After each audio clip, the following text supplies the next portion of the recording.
Ever notice how you pick up your phone just to check one message and suddenly an hour is gone? You feel tired, a bit foggy, but you just can't stop scrolling.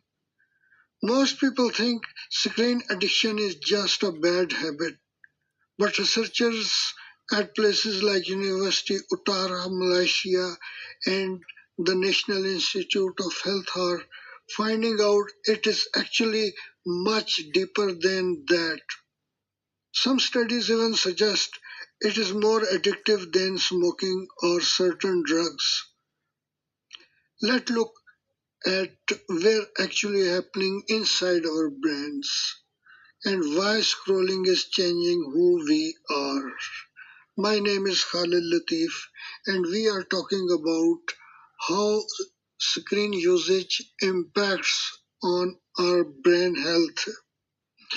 Think of a dopamine as the Jimmy Moore chemical.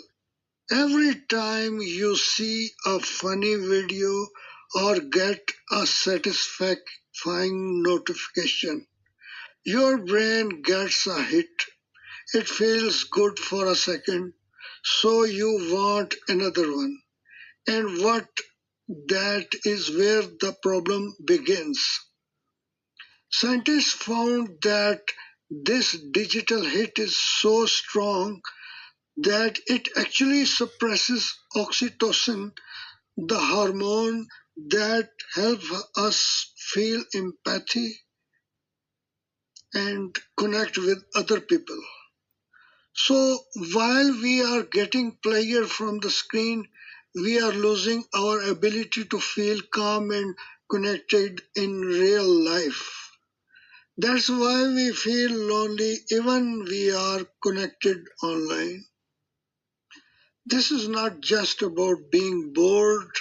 There was a study at the Daxing Center in Beijing where they scanned brains of heavy screen users.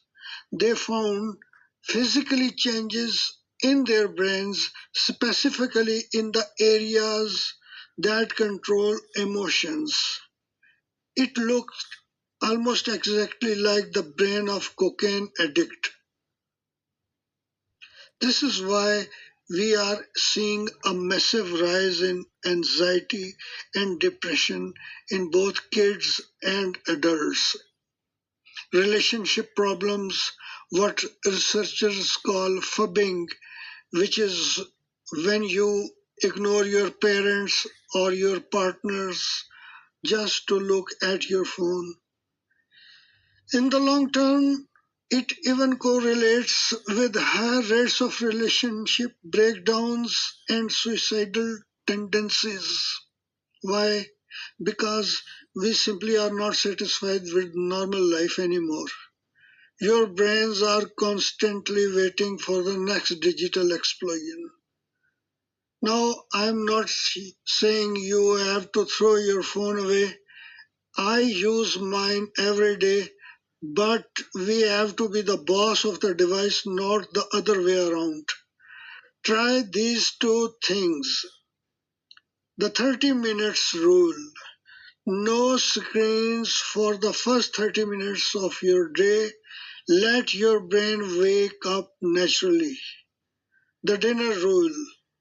No phones at the table. Give your oxytocin a chance to recover by talking to real people. If you have felt your focus slipping lately, let me know in the comments. How many hours a day are you actually spending on your screen? Let's be honest with each other. Hit subscribe if you want more deep dives into how technology is changing our lives. I'll see you in the next one. Thank you.